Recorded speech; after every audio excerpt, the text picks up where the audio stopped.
Boa noite, gente. A gente está começando mais um 3 às quartas, aquela nossa live semanal. E lembrando a vocês que depois que acaba a live, a gente sempre disponibiliza todas elas no nosso canal do YouTube. Então é só ir lá no YouTube, no canal Os 3 às quartas, que você vai ver todas as lives que nós já fizemos, inclusive essa de hoje, tá bom? Hoje a gente vai falar de um tema muito delicado, mas muito importante, que é Setembro Amarelo. Hoje é o dia 30, é o último dia, né?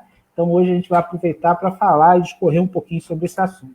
Para isso, eu vou convidar os nossos amigos de toda quarta-feira, né? Que é minha amiga Neuma Camargo, Neuminha, boa noite. Boa noite a todos, sejam bem-vindos. Ciro Marques Reis, Ciro Reis, meu amigão também. De toda boa noite, Neuma, boa noite, Carlos, boa noite a todos. Boa noite, Ciro. E vou convidar, né, os nossos convidados dessa semana é a Vanessa Barbosa, ela é professora do Instituto de Psicologia e do Programa de Pós-Graduação de Psicologia da UERJ, e Pablo Claudino, que é psicólogo pela UF e também criador da Academia da Ansiedade. Uma boa noite para vocês, os dois. Boa noite. Prazer ter aceitar esse convite, né?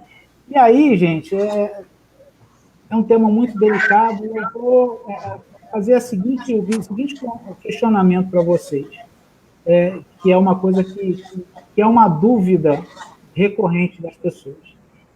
Qual é a diferença entre tristeza e depressão? Né? Qual é a linha que separa esses dois comportamentos? Em qual momento a pessoa consegue identificar que ela está de um lado ou de outro? Como é que ela consegue perceber isso? Então, eu deixo essa pergunta para que vocês falem sobre ela. Neuma? Vamos lá. Há uma linha assim, muito tênue, né, entre depressão e a tristeza. Os nossos convidados vão explicar melhor. Assim, é muito bom a gente ter a oportunidade aqui da informação e de esclarecer sobre essa diferença que a depressão é uma das causas, né, até maiores aí, que causam, né, que levam a pessoa ao suicídio. E, às vezes, as pessoas que estão ao nosso entorno, às vezes é difícil a gente identificar o que é só uma tristeza, ou o que é uma depressão, quando que a gente pode entrar para uma ajuda, para uma intervenção, né? Então, assim, vai ser muito importante a opinião dos nossos convidados hoje aí, e deixar bem clara, né, que a gente possa distanciar esse conceito, né, de depressão e tristeza, para que a gente tenha claramente essa definição, para que a gente possa ajudar quem está ao entorno, né? A gente ter um olhar, modificar o nosso olhar para a gente ter mais clareza, né? Ciro? Está sem som, Ciro. Ciro, sem som. Agora estou falando. Vamos lá. Aproveitar essa pergunta inicial, que é um pouco mais ampla, e eu vou aproveitar que a gente já está em tempos de plataformas e redes sociais. Queria já ligar outra pergunta que talvez os nossos convidados possam falar um pouquinho também, é como identificar isso nas redes sociais, que eu acho que é uma preocupação super contemporânea para a gente, né? Importante, porque a convivência está cada vez mais escassa, agora em período de pandemia mais ainda, e as redes sociais são uma parcela, né, um campo muito, muito importante das relações sociais hoje, e ali pode ser possível, de repente, perceber alguma coisa em relação a isso. Queria só engaixar uma pergunta na outra para ver que sinais são esses que a gente pode perceber nas redes sociais, vinculados com isso, com a tristeza, com a depressão, e mais, né? Alguns sinais que podem indicar aí alguma questão relacionada ao suicídio. Pacote completo, né? A gente já mandou, assim, turbinada, né? Já começamos turbinados. O combo. Isso aí. Vanessa? Eu acho que eu vou passar para o Pablo, primeiro, que trabalha, né, tem um instituto sobre isso. Acho que ele pode dar início aí a essa questão da depressão e tristeza. Sim, Vanessa. Bom, muito interessante as questões e muito pertinentes. de verdade, como que a gente separaria tristeza e depressão? Eu creio que é bacana primeiro a gente conceituar o que é cada coisa. Tristeza é uma emoção. O que é uma emoção? Uma emoção é um processo bioquímico, né, desenvolvido ali, disparado por hormônios, e emoção, a palavra vem do latim emovere, aquilo que nos move. Ou seja, é uma reação do nosso organismo a algo que está acontecendo no ambiente. Alguns teóricos vão dizer que nós temos 5 emoções básicas. Travou? Acho que ele travou. Travou, Pablo. Deixa eu fechar aqui. Só um momento. Espera aí. Vanessa. Vanessa, voltou. Voltou? Não, eu estou aqui. Não, que Vanessa pode falar da parte das redes sociais, né? Então, Vanessa, vai que eu vou tentar conectar o Pablo aqui.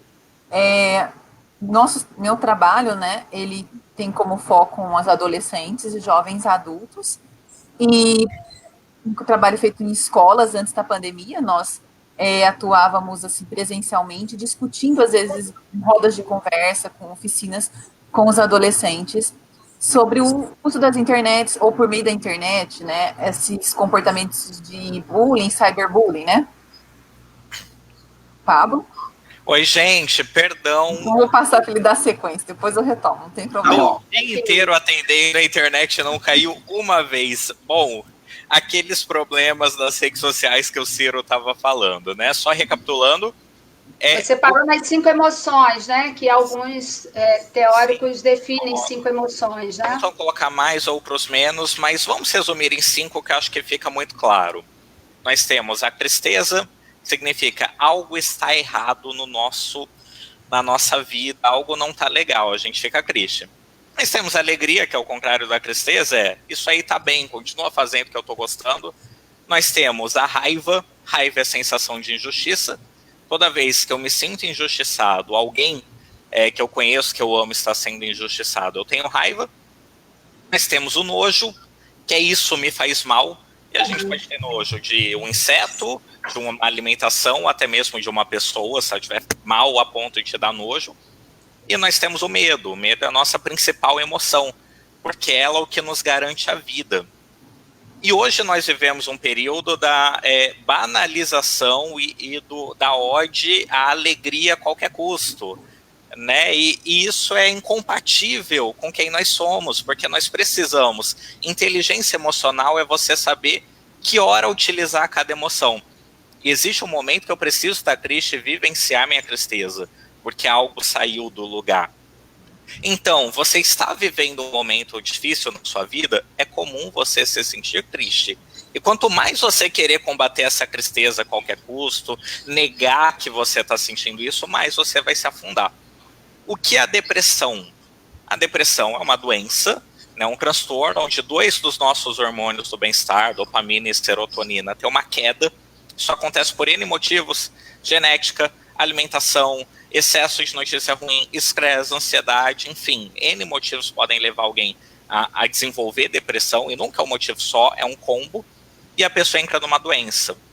Quando que eu sei que minha sensação de tristeza está virando depressão? Primeiro que a depressão dificilmente vem com a sensação só de tristeza. A principal sensação do depressivo é o desânimo, é a perda de interesse. Ele começa a perder o interesse com a vida, com as coisas que ele gostava. E todo mundo tem um dia depressivo, aquele dia que você não quer sair da cama, não quer fazer nada, e tá tudo bem. É nosso corpo reestabelecendo as energias.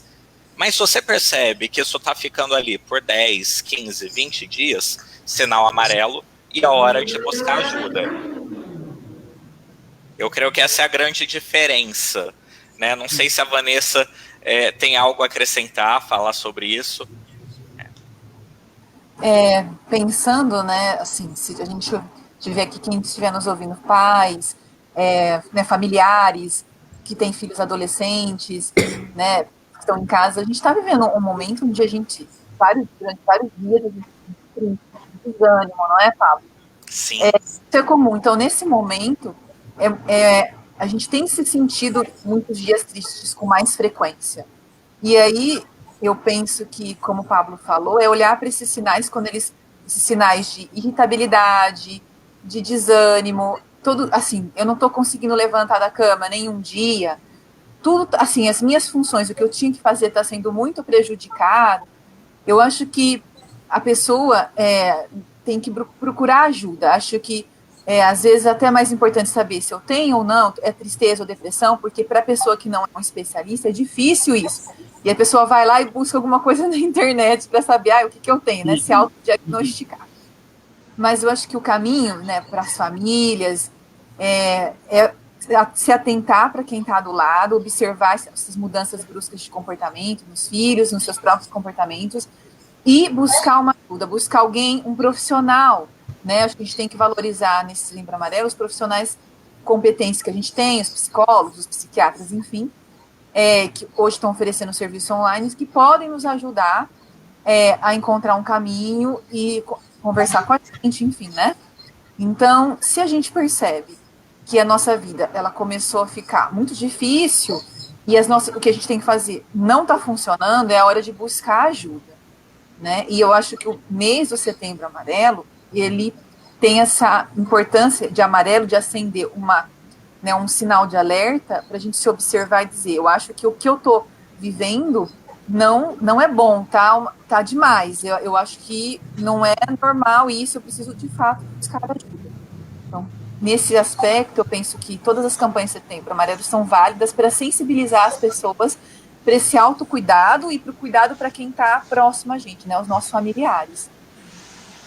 A questão da informação, né, porque linkando as definições de depressão, tristeza e o trabalho que a Vanessa faz de prevenção, né, nas escolas, com os jovens e adolescentes, acho que é fundamental essa informação que é levada para que a gente possa, de fato, mesmo prevenir que chegue nesse momento da depressão. Não que a gente vá fazer um milagre, os programas, eles são bem-vindos, a gente... quanto mais informação os jovens tiverem, eles vão perder a vergonha de procurar ajuda, de sinalizar, de falar com alguém, vão saber onde procurar essa ajuda. Então, de fato, o trabalho de prevenção, ele é fundamental. E eu vejo, assim, que tem que ser feito não só com jovens e adolescentes, mas crianças mesmo e até os idosos, né? Porque a gente tem um número significativo, né, de casos de suicídio também na faixa etária dos idosos. Então, assim, a importância de levar essa informação. O Setembro Amarelo, ela traz muito, esse mês, ele traz muitas informações, e a gente precisa, acho que, de fato, manter, de setembro a setembro, manter vivas essas informações o tempo todo, né? A gente precisa se mobilizar com relação a isso, né? Com certeza. Não, eu só queria voltar uma questão, porque esses sinais, quer dizer, nem todo mundo está preparado para isso, né? Nem quem mora junto, nem os amigos, quer dizer, tirando os profissionais da área, as pessoas não conseguem, às vezes, perceber. Queria fazer uma pergunta diretamente para a Vanessa nesse aspecto. De que maneira um familiar, um amigo, ele que não está preparado para isso, mas, enfim, até pode ter gente ouvindo a gente agora, certamente, que vai estar atento a essas dicas. Eu acho que é por isso que é importante. Existem sinais bem explícitos ou não, ou existe até o processo que pode levar ao suicídio que não dá sinal nenhum. O que é a sua história, Vanessa? O trabalho que você faz, por exemplo, de prevenção com na UERJ, o trabalho de extensão, que é o PRODIN, que é muito bacana. O que vocês conseguiram perceber nesse aspecto? Assim, esses sinais, ou como a pessoa que está próxima pode, de algum fato, de alguma maneira, conseguir perceber, e como ela pode agir, mesmo de maneira bem simples, inicial, sem muita elaboração técnica, enfim. Eu estou falando desse primeiro contato. Exatamente, Eu acho que isso é importante, Ciro, porque quando a gente vai para a escola, a gente tem que levar, né, uma linguagem, um conhecimento e adequar a realidade, né? As famílias, imagine, os familiares que trabalham o dia todos, que chegam no final do dia, um professor que tem 40 alunos numa sala, e vamos pensar que aconteceu, né, uma morte por suicídio, e aí é uma culpa, uma cobrança muito grande, porque também, às vezes, a mídia trabalha esses temas de uma forma especulativa, e a pessoa, nossa, mas eu não percebi, fala que tem prevenção, mas o que é isso? Então, um primeiro trabalho, que geralmente é feito numa pós-venção, é um acolhimento. Se a gente entende o suicídio como um fenômeno multideterminado, né, que vão desde características, desde aspectos, né, biopsicossociais até questões políticas, econômicas e a pandemia, né? A pandemia é uma crise, tem afetado a saúde mental e tem aumentado as taxas ostentativas de morte por suicídio. Então, a gente nunca vai ter controle, né, sobre esse tipo, a morte por suicídio. Mas nós, no nosso cotidiano, podemos melhorar as nossas relações interpessoais. E com coisas, com pequenas mudanças, por exemplo, abrir espaço para um diálogo, a perguntar, como que você está hoje? O que você fez hoje, né?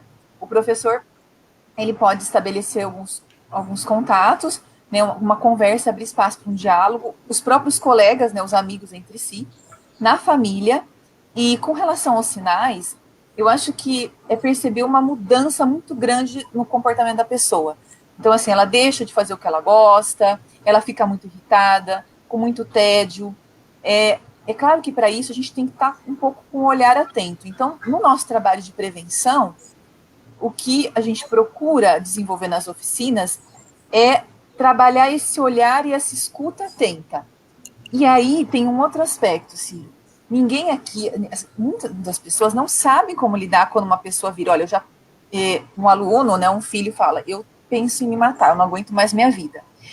É muito difícil você falar para um pai, então agora você tem que conversar com ele sobre isso, né, porque nós não estamos preparados para isso. Então, uma orientação que é importante para as famílias também não se cobrarem nesse aspecto é buscar a ajuda profissional. Num primeiro momento, às vezes você pode buscar a ajuda de um amigo, alguém próximo. Olha, né, essa pessoa, o meu aluno ou o meu filho falou sobre isso. Você pode me ajudar a procurar uma ajuda, você pode conversar com ele. O mais importante é tomar uma atitude, não fingir que nada está acontecendo, né? Se a gente não sabe lidar com o tema, esse tema nos toca, nos causa medo e angústia, é buscar ajuda, agir nesse sentido. Né? Dizer assim, olha, é difícil ouvir isso de você, mas eu sei que isso causa sofrimento, então nós vamos procurar junto uma ajuda, alguém para que nos encaminhe sobre isso. Então, fazendo isso, Ciro, a gente está nesse caminho da prevenção. Né? Quer dizer, aquela frase, é preciso agir, né? É o lema, né? É preciso agir. Isso, mesmo que você tenha dificuldade de lidar, converse com alguém, né? A gente tem ao nosso redor, nosso trabalho, uma pessoa, alguém, um suporte afetivo que vai te ajudar neste momento. E, claro, o apoio de especialistas, de profissionais.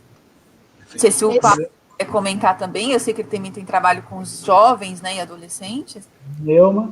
Eu ia fazer essa ponte agora com o Pablo, exatamente sobre isso, que eu acho que a Vanessa traz uma fala muito importante, que é a questão do tabu, né? Assim, isso. Como vamos quebrar o tabu de procurar ajuda, de não ter vergonha, de agir, né? Como o Ciro falou, e talvez o Pablo tenha uma experiência vasta na clínica, com o trabalho que ele faz com jovens, né, com relação a isso. Quais os tabus que você encontra, Pablo, nas pessoas que chegam até você e aquelas que talvez você chegue primeiro, né, através do seu projeto aí? Neuma, é interessante porque os tabus são diversos. Tudo que envolve saúde mental tem uma carga preconceituosa, a gente sente isso na nossa sociedade, muito grande. Nós ainda temos o estigma de que psicólogo é coisa para maluco, que depressão é falta de louça para lavar, ou, com todo respeito a todas as religiões, eu mesmo sou cristão, mas depressão é demônio, e aí você precisa de um outro tipo de cuidado. Então, como que a gente quebra esses tabus? Levando informação de qualidade. não existe forma melhor de você quebrar um tabu e quebrar um preconceito, a não ser mostrando para a pessoa o que de fato está acontecendo com ela. Eu estava olhando agora, né, o Worldmeter, as estatísticas mundiais. Nesse momento, nós estamos computando 802 mil mortes por suicídio no mundo. Claro que esse número é subnotificado, né? Uma pessoa que bate um carro porque bebeu muito, será que é ou não é um suicídio, um afogamento? A gente está falando de casos comprovados de suicídio. Chegamos agora em mais de 800 mil mortes de suicídio. E nós estamos no meio de uma pandemia com 1 milhão de mortes de Covid. Ou seja, fica claro que nós estamos vivendo uma pandemia tão preocupante em relação ao suicídio, em relação à depressão. E como a Vanessa falou, a mídia acaba não valorizando ou trabalhando isso de uma forma muitas vezes equivocada. E nosso jeito é fazer o que a gente está fazendo, levando informação, mostrando para pessoas, tem solução. Isso, infelizmente, é mais comum do que deveria ser. Você não é a única pessoa que está passando por isso, e vamos juntos. Deixa eu te ajudar a sair dessa situação, né? Isso é essencial. Esse trabalho que a gente está fazendo é a forma de quebrar esse tabu. É um exercício diário, né?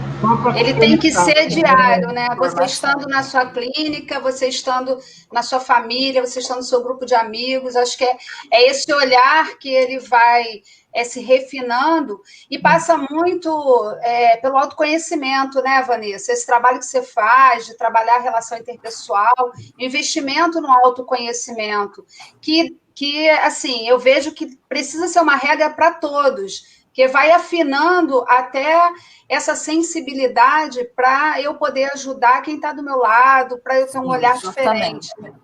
E só fazer uma colocação que é importante aqui, em relação ao trabalho, que aí eu conheço o trabalho do Pablo, queria só que você pontuasse, Pablo, rapidinho, coisa rápida, o que você percebeu em relação a essa relação que você tem com os jovens, né, dos adolescentes, que você teve contato do ensino público, como é que foi isso, assim, para você?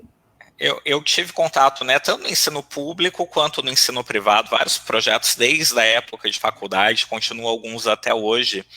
E, ao mesmo tempo que eu tenho muita esperança nessa nova geração, tenho uma esperança absurda neles, porque eles, de fato, têm uma cabeça um pouquinho mais aberta, eles querem mudar, eles estão mais dispostos a isso. Nós percebemos que é uma geração que já nasceu doente, talvez por conta de tanta transformação que nós estamos vivendo no nosso mundo. Ao mesmo tempo, eles não sabem lidar com excesso de informação. É um mundo novo. Talvez a Vanessa concorde comigo, a escola é um lugar, a escola deixou de ser aquele local, que era o local da aprendizagem, que era o local da diversão, que era o local da companhia e alegria com os colegas, para virar um local de adoecimento. Então a gente percebe um índice gigantesco de adolescentes adoecendo por conta da escola, e não é só adolescente, porque o professor também, os funcionários também, e falta investimento e falta uma visão maior do poder público em cima disso. Então o que a gente precisa fazer com essa geração é fazer com eles aquilo que nós não tivemos, levar oportunidades. Por isso que trabalhos como o da Vanessa são tão incríveis, e todo mundo que pode fazer, gente, principalmente no setor público, não dá para esperar muita coisa. A gente sabe que não dá para esperar muito do poder público, mas voluntariado mesmo, levar oportunidade de uma escuta qualificada, de um projeto diferencial, e mostrar para esse adolescente, para esse jovem, olha, existe um caminho que você pode seguir, ter uma vida feliz, ter uma vida saudável. Vamos juntos, que a gente vai trilhar esse caminho lado a lado. Isso é essencial nesse momento. Estamos falando do jovem, mas isso é para o professor, para o funcionário, para todo mundo. Agora eu vou fazer uma pergunta para todos, né? A gente está falando Setembro Amarelo, ele, na verdade, tem como base, né, essa questão do suicídio, enfim, a discussão do suicídio, discutir o suicídio para prevenir o suicídio. E eu queria que vocês me falassem sobre esses mitos que existem nessa questão, né? Ou seja, o cara se matou porque o cara é fraco, eu queria que vocês falassem um pouco desses mitos discorresse sobre eles para a gente aqui. Posso de novo colocar outra pergunta aí depois? Pode. Queria aproveitar a fala do Pablo, que se encaixaria exatamente numa pergunta. Eu estava aqui com o microfone fechado, porque tem um barulho aqui na rua, enfim. Que seria perfeito para a Vanessa falar um pouco do Prodim, né? Que é o programa de extensão que ela tem na UERJ, que eu acho que é bacana ela falar um pouco sobre o que o Prodim faz. E depois entra nesse tema aí dos mitos. Pode ser? Vamos assim? Pode. E Vanessa, fala do Prodim para a gente. Tá, eu vou começar falando dele, aproveitando a fala do Pablo, da questão do espaço da escola, né, do acesso à informação que hoje ela é pela internet, né? Então, antes a gente não se dava bem, na nossa geração, a gente não se dava bem com o coleguinha da escola, tinha um grupinho lá, a gente ia para casa e a gente tinha os amigos da rua.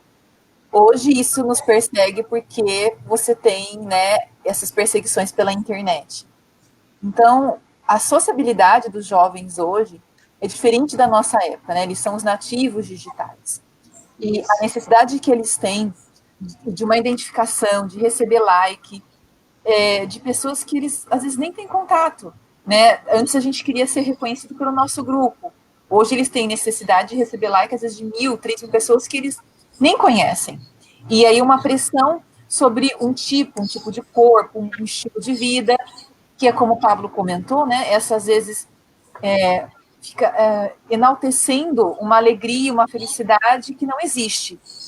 E, por outro lado, também, nesse meu trabalho do Prodim, então a gente, nessas rodas de conversa, a gente pega uns memes da internet que circulam, memes e figurinhas que circulam entre os jovens, os adolescentes, a gente senta com eles e mostra, né? E há também muitos memes e figurinhas que fazem uma banalização do sofrimento. Há esse outro aspecto que fala assim, eu desisti hoje, por que não? Tem umas brincadeiras assim, né? É difícil explicar um meme, porque o meme é visual, né? Vou mostrar aqui.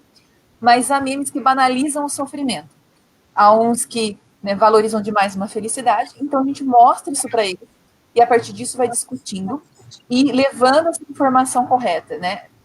Às vezes, por exemplo, um adolescente posta uma brincadeira dessa, mas não pode ser também um pedido de ajuda. Mas como isso vira tudo uma brincadeira, vira tudo um meme, isso perde, né? Isso banaliza.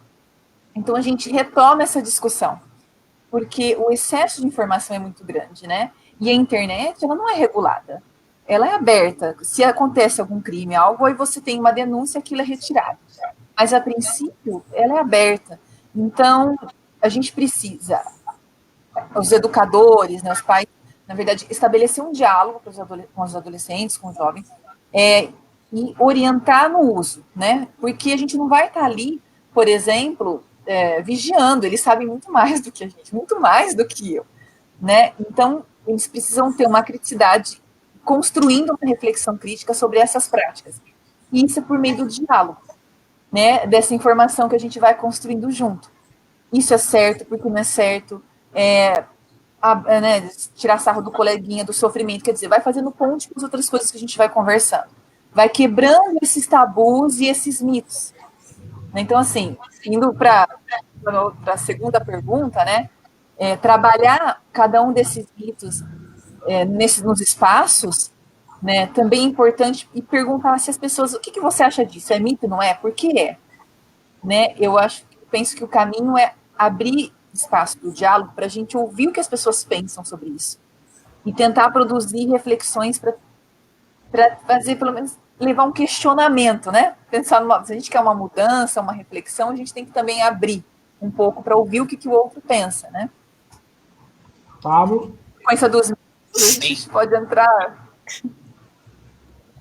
A gente vai longe, né, Vanessa? Você estava falando aqui, me vem muita coisa em mente também, né, em relação a essa necessidade do like, engatando também as duas perguntas. Eu costumo dizer que o like é o cigarro dessa geração. Né? Então, tem uma música do Fábio Braz, um rapper, que ele diz que like vicia mais que cocaína. E a gente está vendo na prática que sim. Inclusive, eu descobri, a cada dia eu descubro uma coisa diferente. Eu descobri que tem aplicativos para ganhar mais likes. Tem de tudo. Então, assim, é uma coisa tão louca que o cara entra numa paranoia em que ele quer like do mundo inteiro de gente que ele não conhece. Uma doideira. Para a gente ter ideia, né, o Mark Zuckerberg, que é o criador do Facebook, do Instagram, ele largou a faculdade dele de computação para se tornar psicólogo. E hoje o Facebook, né, algo que nós psicólogos não falamos com tanto orgulho assim, mas tem uma rede de psicólogos sociais com estudos diariamente, a gente nem sabe que está participando, para nos viciar ainda mais nisso, né? Então, isso influencia o adulto, quanto mais o jovem, quanto mais o adolescente, e aí a gente entra naquela questão dos mitos. A gente percebe que a falta de informação gera esses mitos, quando isso é um dado de CVV, né, e a gente percebe em estatísticas não só no Brasil, mas no mundo inteiro, o maior índice de suicídios são de homens acima dos 35 anos. Como assim homens e mulher? O índice de depressão em mulher é muito maior. Por quê? Na minha clínica, 80% é mulher, 20% é homem. O homem que é aquele que reforça preconceitos, que diz que psicologia é para fresco, que é para fraco, que isso não leva a lugar nenhum, que isso é frescura. É esse homem que vai desenvolvendo a doença, e por não ter coragem de buscar ajuda, pela falta de informação e preconceitos reforçados o tempo inteiro, ele tira a própria vida no futuro. Né? Então a gente percebe como que esses estigmas, esses preconceitos, eles são extremamente danosos para quem não consegue ter uma visão diferenciada do problema que nós estamos vivendo, que é um problema de saúde pública gigantesco. E mais uma vez, como que a gente combate esse problema? Com informação de qualidade. E aí é o benefício e o problema da internet. A informação está lá na internet, a informação de qualidade com profissionais qualificados, mas também tem a informação de um cara qualquer que por ter mais like ou por ter mais seguidores tem mais autoridade e alguém confia e o cara está falando abobrinha e levando uma multidão para o suicídio. Né? Então a gente precisa... desafios, né? Tão comum entre os adolescentes. Sim, é como você falou, né, Vanessa? Aí a pessoa vai lá, joga no Google, aparece qualquer coisa... Né, enfim, e a gente fica assim, atônito com coisas que nós conseguimos ver sobre isso, mais devagarzinho a gente vai conseguir mudar essa situação, eu tenho certeza disso. Esse tudo está interligado, né? Esse é o nosso quarto programa, só uma observação rápida, esse é o nosso quarto programa, nos 4 programas a gente está sendo permeado pelas redes sociais, a gente já falou de vários temas. E as redes sociais, de fato, viraram um campo de ação bem alto. Vai lá, não, assim, a ponte, está tudo muito interligado, né? É o que a Vanessa falou, trabalhar nos grupos, a questão da reflexão, da criticidade, do questionamento, de saber ouvir o outro, até para que, né, nessas rodas de conversa, o adolescente acaba se identificando com outro adolescente que pensa do mesmo jeito, que está vivendo as mesmas angústias, que também está passando pela o mesmo cenário que ele traz para aquela roda de conversa, né? Então, a importância de quando se desenvolve essa reflexão, essa elaboração do pensamento, essa criticidade, ele vai saber onde buscar a informação real, fidedigna, verdadeira, aquela que você pode dar créditos na internet. Se ele não desenvolve essa reflexão, essa criticidade, ele vai jogar no Google, a primeira coisa que aparecer é aquilo ali que eu vou acreditar, né? Como se a rede social fosse tudo que aparece, fosse tudo muito correto e verdadeiro. Né? Então, assim, é um caminho que a gente, como educador, psicólogo, pedagogo, a gente vai traçando no dia a dia para que se desenvolvam essas habilidades, né? No adolescente, no jovem, ou até no próprio adulto, no idoso e na criança também, a gente já trabalhar desde cedo essas questões, né? E o mito vem carregado também na nossa cultura, né? Então, às vezes, a criança ou o adolescente está repetindo algo que ele ouve e, na verdade, nem sabe o que significa, porque culturalmente ele cresceu ouvindo o tempo todo aquelas questões, né? Como é a questão do homem que não procura ajuda. Suicídio, a fraqueza ou é coragem. Tem uma questão de que a pessoa que comete o suicídio tem esse senso comum, que é o fato de que ele desistiu da vida, né? E não é bem assim que a coisa funciona, né? A gente sabe muito bem que não é que ele desistiu da vida. Ele não quer sofrer, não quer sentir. Ele quer acabar com a dor. Exatamente. Ele quer acabar com a dor e o sofrimento e não sabe como. Eu dou sempre um exemplo que é o seguinte: você está às vezes a gente fica aquelas imagens aquelas torres pegando fogo, né? Daqueles prédios enormes, as pessoas se jogando, e a gente fica, nossa, como é que essas pessoas tiveram coragem de se jogar? Mas imagina você acuado, cercado por fogo, você começando a se queimar. Quando você se queima numa panela, você joga a panela, não é assim? É reflexo. E quando o cara se joga, é uma sensação que é o seguinte: eu não aguento mais me queimar, eu quero ir embora daqui. Então, ele não consegue nem imaginar que ele vai morrer se jogando da janela, ele só quer se livrar do fogo. Então, eu imagino que o suicídio deve ser mais ou menos isso, ou seja, ele quer se livrar da dor. Ele não imagina que ele vai morrer de repente, mas ele vai se livrar da dor. E, Carlão, só para pegar carona na sua fala e usar o mesmo exemplo, a pessoa se joga lá do prédio porque a ajuda não chegou a tempo. Exatamente. A questão com a depressão é que a ajuda, na imensa maioria das vezes, está do lado da pessoa. O CVV recebe todos os anos milhares de ligações. São pessoas que pegam seu telefone, ligam para um estranho, porque as pessoas que estão ao redor dele não estão percebendo que ele está com algum problema. É claro que nem sempre dá para perceber, é claro que nas dúvidas procura um profissional, mas a gente percebe que no mundo atual esse distanciamento, tá todo mundo em casa, todo mundo ficando em casa por conta da pandemia, mas as famílias nunca estiveram tão distantes em alguns casos, porque tá cada um no seu celular, cada um no seu mundinho. Por que a rede social é tão dita atualmente? Porque nossa vida, hoje nós desenvolvemos nossa vida aqui, nossa vida lá, e muitas vezes nós damos tanta importância para a vida da rede social quanto da vida física, fica cada um no seu mundinho, e a pessoa quer conversar.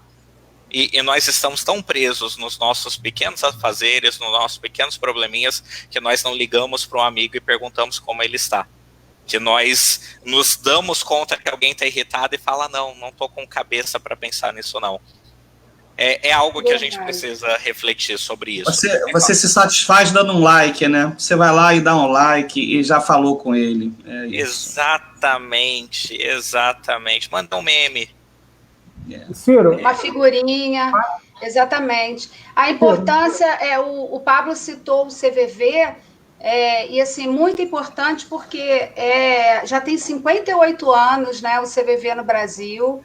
É um trabalho de apoio emocional, trabalha só com voluntários, né? O que a pessoa precisa, né, para ser voluntário do CVV? Ser maior de 18 anos, procurar o CVV, eles fazem cursos de treinamento, e durante esse período do curso, do treinamento, o voluntário vai, de fato, até perceber se é com isso mesmo que ele quer trabalhar voluntariamente, né? Porque o curso vai preparar, eles preparam esses voluntários para escuta, é um exercício da escuta, porque a pessoa liga para o CVV e tem uma outra pessoa do outro lado que vai estar o tempo todo escutando, sem julgar, sem criticar tudo que ela está falando. O tempo de ligação quem ligou determina o tempo de ligação, né? Não tem um tempo, quem ligou é que vai se sentir à vontade ou não para terminar aquela conversa, né? E assim, é muito importante o trabalho que eles fazem, que eles têm, além por telefone, eles também têm, desde 2008, se eu não me engano, via chat, né? Então, se você não quer falar, né, é o que o Pablo falou, tá todo mundo em casa na pandemia, eu quero ligar para o CVV, mas se eu ligar, quem está ao meu lado em casa vai ouvir, eu não quero. Então, tem o serviço de chat, que você pode conversar via mensagem com o CVV. Então, assim, é muito importante, né? cvv.org.br, tem todas as informações lá, é muito importante. o telefone é 188, e também tem o Setembro Amarelo, .org.br, que também tem as informações linkadas, né, do CVV. É um trabalho muito bacana, são postos pelo Brasil inteiro. Você pode entrar no site, procurar um posto perto da sua casa ou perto do seu trabalho. E é um trabalho fantástico que eles fazem, né? Ok. Ciro, faz uma perguntinha aí para os nossos convidados. Vendo o trabalho da Vanessa lá e estudando um pouco até para a gente poder fazer a live, eu vi que existem dois conceitos que são muito importantes aí para prevenção, né? O conceito de automonitoria e de autocontrole. Explica um pouco para a gente o que é isso, Vanessa, e depois Pablo também, para quem está ouvindo a gente, poder, de repente, fazer uso da automonitoria e do autocontrole na prevenção ao suicídio. Claro. Eu vou tentar explicar de uma maneira simples, não acadêmica, né? Para a academia, são conceitos que podem ser abordados por diferentes áreas da psicologia. Né? Eu trabalho com uma área de desenvolvimento humano e com o campo teórico e prático das habilidades sociais. E a gente desenvolve classes de habilidades sociais ou de outros comportamentos que são importantes, como a automonitoria, o autocontrole, autoconhecimento, para favorecer a empatia e a assertividade. São algumas classes de habilidades sociais que a gente procura promover para melhorar as relações interpessoais e, então, diminuir situações que causam sofrimento para que esses jovens, esses adolescentes busquem ajuda, né? E a automonitoria a gente pode pensar quando a pessoa ela faz um exercício de se observar, o que eu estou pensando, o que eu estou sentindo, em que situação eu sinto isso, o que me vem à cabeça, é o momento de se auto-observar, de se olhar. Automonitoria, monitorar o que você está pensando e sentindo. Isso é importante nesse reconhecimento das emoções, como o Pablo comentou, na tristeza, uma tristeza recorrente, ou um desânimo, porque o nosso cotidiano é tão corrido que a gente não se percebe.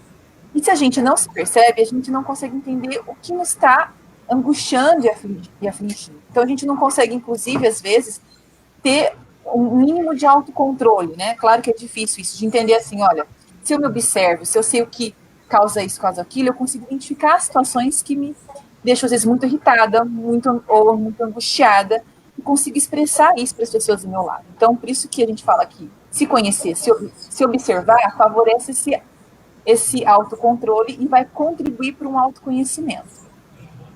Então, no trabalho que a gente faz com os estudantes, com os professores, é esse primeiro contato com você mesmo, né, de se perceber. Porque você precisa disso para poder ajudar o colega, né, nessa troca. Se eu disso, se essa situação traz aflição, o meu colega também pode estar sentindo isso, né, meu amigo. Meu filho pode estar passando por isso. E nesse exercício é que você pode, então, exercer empatia, né, que é se imaginar o que é a situação da pessoa, como que ela está sentindo, né, e demonstrar isso, que é a empatia, né, dizer, olha, a situação deve estar sendo difícil para você, como que eu posso te ajudar? Né, ao invés de fazer um julgamento, por exemplo, a sua tristeza é bobagem, para de pensar nisso, vai lavar uma louça. Então, mais para esse exercício, a gente precisa de um pouco de tempo, de parar e se olhar, né? E é treino, porque hoje na internet é tudo rápido. Você está preocupada, meu amigo colocou alguma coisa ali, eu mando um like, eu mando um ok, eu mando uma carinha. E o que eu penso e tenho refletido nos últimos tempos é que a gente precisa fortalecer os nossos laços de solidariedade, né? Para isso, a gente precisa de investimento nas relações, de tempo. Não é uma coisa rápida, né? A gente precisa de diálogo, e não uma conversa rápida. Tá bem? Você tá bem? Tô bem. As pessoas, principalmente os adolescentes jovens, eles não falam, eles não se desvelam facilmente para você. Então, assim, e nem às vezes do seu parceiro, né? A gente precisa, tá bem, dar um tempo, dar um silêncio. Mas aí, me conta mais, que a pessoa possa revelar as angústias, os seus medos, né? E que aí a gente vai encaminhar para uma ajuda. E claro, né? pensando também em prevenção e saúde mental, se a gente busca uma ajuda e aquilo, de fato, é um sinal preocupante, a gente precisa pensar que a gente tem que ter um SUS forte, né? Uma política pública forte. Então, saúde mental também passa pelo fortalecimento do nosso SUS, dos nossos sistemas públicos de saúde, porque o que eu percebo no meu trabalho também com as escolas públicas é que às vezes a gente identifica o sofrimento, identifica vários alunos que precisam e a gente não tem para onde encaminhar, né? Falta. E a gente tem vivido aí um sucateamento, né? Um desmantelamento do nosso sistema público de saúde. Então, a gente trabalha numa ponte, né? numa parte que é importante, mas a gente não faz tudo sozinho. Porque o trabalho de prevenção do suicídio, ele é algo que envolve, né, as instituições também maiores, né, instituições públicas. Então, a gente tem para onde encaminhar o cuidado. Isso é importante. Pablo? Posso pegar, então, várias coisas que a Vanessa foi falando, eu fui até anotando aqui, né, que ela falou da importância de entregar essa solidariedade, esse tempo. Se eu não me engano, a Luísa Pontes está assistindo a gente, se eu não me engano, esse nome, Luísa Pontes. Luísa Portes. Luísa Portes. E ela fez um comentário bacana, muito direcionado também com o que a Vanessa está falando, da importância da escuta ativa. E eu lembrei de um texto que me falaram uma vez que esse texto é do Rubem Alves, eu não sei se é. Me falaram, eu estou acreditando, que ele diz que hoje nós temos muitos cursos de oratória, né? Todo mundo quer ser um bom orador, mas nós não temos nenhum curso de escutatória. Ninguém mais quer aprender a ouvir. Pela genialidade, eu acredito que é do Rubem Alves. E de fato, a gente começa a entender a necessidade da gente ter uma escutativa, da gente parar, e entra também nesse fortalecimento do SUS, como a Vanessa bem disse, porque nós tivemos um grande avanço agora, que é a aprovação de toda escola até 2022 vai precisar ter um psicólogo e um assistente social.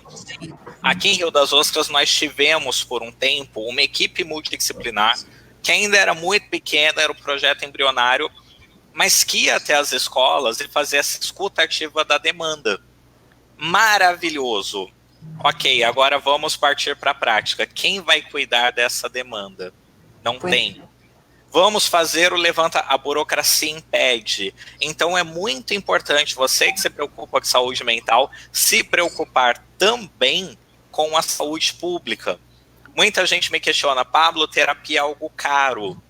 Infelizmente é mesmo. Por quê?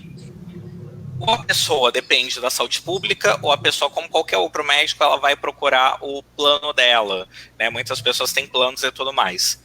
Enquanto um clínico geral consegue atender, sei lá, 10 pessoas por hora, um terapeuta atende 1. Então é um processo mais demorado, existem trabalhos em grupo e tudo mais. Então o que a gente precisa? De movimentação popular. Só psicólogos, pedagogos, assistentes sociais juntos não vão conseguir mudar isso. Para ir lá, cobrar prefeito, cobrar vereadores, queremos demandas municipais de saúde mental. Isso é essencial. E como a Stephanie está colocando aqui, beijão, Stephanie, que bom que você está com a gente. Aqui em psicologia, aqui em Rio das Ostras, nós temos o SPA da UF, que faz um trabalho de acolhimento, também não dá conta de todas as demandas, como a UERJ tem, como a FRJ tem, toda a faculdade de psicologia precisa ter. Então, busque sim a universidade próxima, busque um apoio universitário, busque o apoio do serviço público, mas principalmente cobre políticas públicas de qualidade, que infelizmente hoje nós não temos como absorver toda a demanda de saúde mental. Pois é. Gente, eu queria só, a gente já está terminando, mas eu queria... Nossa, 50 minutos já de live.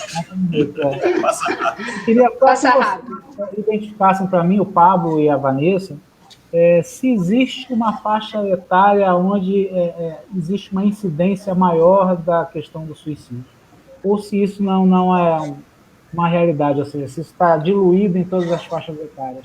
Vocês têm esses dados para a gente? Carlão, existe... Desculpa, de novo, né? Se tem relação com gênero também, classe social, renda, o que vocês tiverem assim, de números, enfim. Vou ser rapidinho, então, para passar para a Vanessa. Posso, Vanessa? Claro. Assim, a literatura coloca, e as estatísticas colocam, como eu disse, maior porcentagem de homens acima de 35 anos e tudo mais. Minha prática clínica, eu não consigo ter essa dimensão, prática clínica. Em relação a gênero, em relação a tudo mais, eu tenho muito trabalho ligado à felicidade, eu vendo psicologia positiva, e um dos pontos para você ser feliz, e felicidade é bem-estar, e uma pessoa com um bem-estar elevado é uma pessoa que dificilmente vai ter depressão, e dificilmente vai vir a se suicidar. Gênero, classe social, isso influencia diretamente. Tem uma pesquisa do Instituto Marista americano, que lá eles colocam, né, eles fazem uma previsão. Quem ganha acima de $50 mil por ano tem um índice de bem-estar muito parecido. Ou seja, o dinheiro ali acima de $50 mil, o dinheiro não faz tanta diferença para você ser feliz.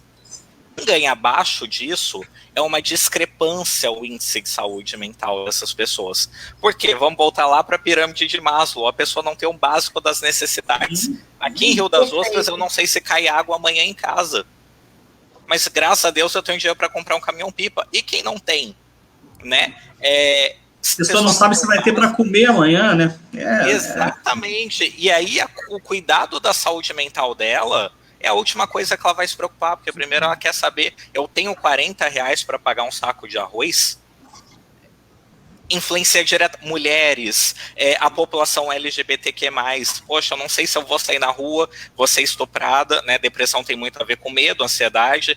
Eu não sei se eu vou sair na rua e vou sofrer um ataque homofóbico. Ou seja, é necessário uma igualdade social mínima para a gente ter um grande avanço na saúde mental.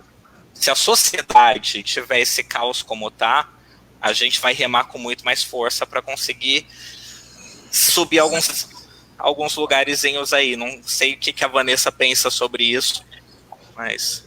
Não, eu concordo com essas informações. Tem, inclusive, uma pesquisa que foi feita por estudiosos da Unifesp ano passado, que mostrou que o suicídio no mundo todo caiu, né? Mas os adolescentes que vivem nas grandes cidades brasileiras aumentou 24%.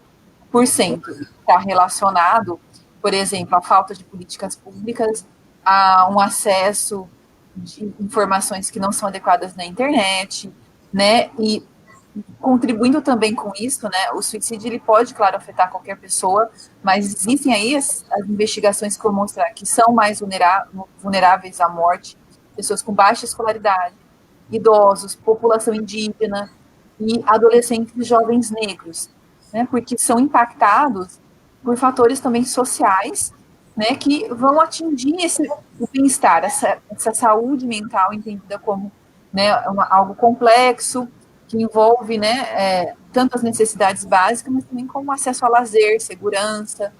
Então, por isso que a crise, a pandemia, ela impacta, né? A gente pensa, em Setembro Amarelo, valorizar a vida, a gente tem que fazer um questionamento, mas que vida esses sujeitos têm para ser valorizados? Né? Que acesso eles têm, né? Eles não têm acesso nem à água, nem a lavar as mãos. Como valorizar essa vida? Né? Então, um julgamento... É um dilema... Né? Quando a gente tem que valorizar... Cruel, né? É um dilema cruel, né? Isso, as condições concretas de vida desses indivíduos. Entender que, às vezes, eles sofrem privações de diversas ordens. Né? Num sofrimento tão grande, numa perda de laços, que vai culminando nesse desfecho que é, né, a morte por suicídio. Gente, pode falar, Pablo. Carlão, só para finalizar, assim, pegando o gancho que a Vanessa falou, sei que a gente tem pouco tempo, é que muitas vezes eu recebo até questionamentos lá no Instagram. Vocês psicólogos falam muito de política, vocês psicólogos pegam muitos lados sobre a política. Gente, não é, porque sem política pública de qualidade a gente não consegue trabalhar. Tudo envolve o básico do básico do básico e está além do nosso alcance, né? E se a sociedade em geral comprar essa briga com a gente, fica muito mais fácil para a gente vencer ela. Exatamente. Gente, a gente está terminando a nossa live da semana. Queria agradecer a presença do Pablo, da Vanessa, mas antes da gente se despedir por completo, eu queria que vocês fizessem uma colocação final sobre esse tema e também indicassem uma leitura, um livro para o nosso público. Um livro, um filme, uma dica. Uma dica. Vanessa. Olha, pensando em informação, não vai ser nenhum filme, vai ser um site, é de um instituto que chama Vitaleri, eu acho que é vitaleri.com.br, eu acho que é um pessoal de São Paulo.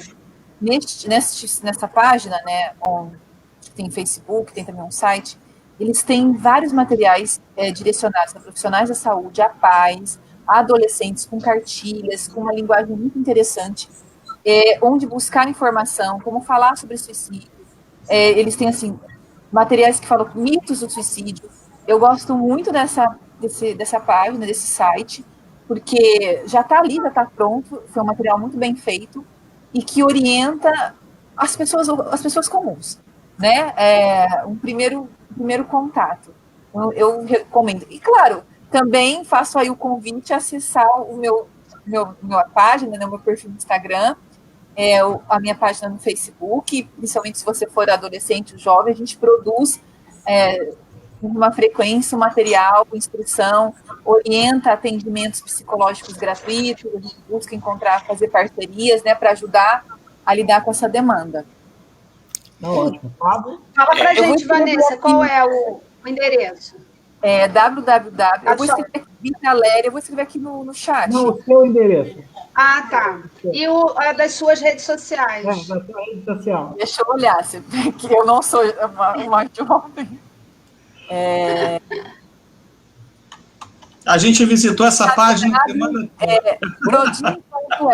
Prodin.erg. Prodin. Facebook, né? Prodin.erg. Tá, okay. Nosso Facebook. Eu vou olhar, quem sabe em breve eu não tô lá também, né? Aí, ó. Vou mandar minha cartinha.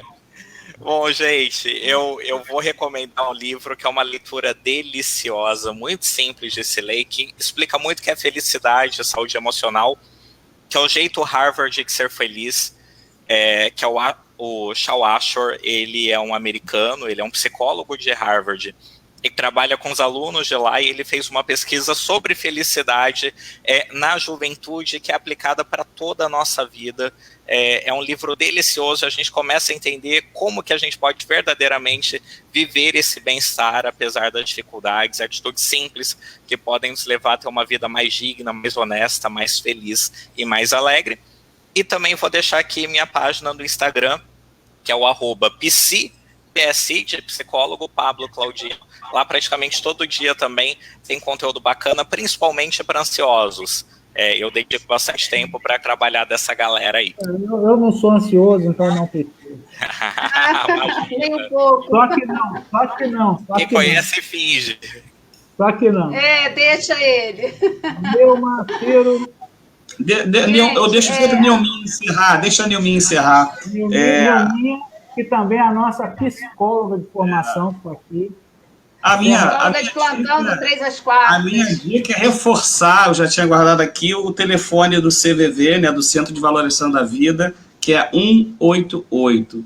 Quem estiver ouvindo a gente, ou depois esbarrar com esse nosso vídeo lá no nosso canal do YouTube, ligue 188 se você achar que está precisando. A nossa sociedade é muito desigual, e essa desigualdade acaba permeando tudo, inclusive tornando esse problema da saúde mental também um problema de saúde pública seríssimo. Espero que a gente consiga avançar, espero que a gente tenha contribuído um pouquinho, né, com esse tema.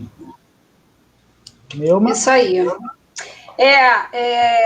A minha dica de leitura Viver é a Melhor Opção, do André Trigueiro, que ele traz muitas informações e traz a visão de especialistas, ele traz os números, ele traz até uma visão também espiritual, né, com relação... Então, ele traz um livro com muitas informações diversas sobre o mesmo assunto. Viver é a Melhor Opção. Foi uma leitura que eu fiz, gostei muito e tirei bastante dados, assim, que estão bem condizentes com os dados atuais.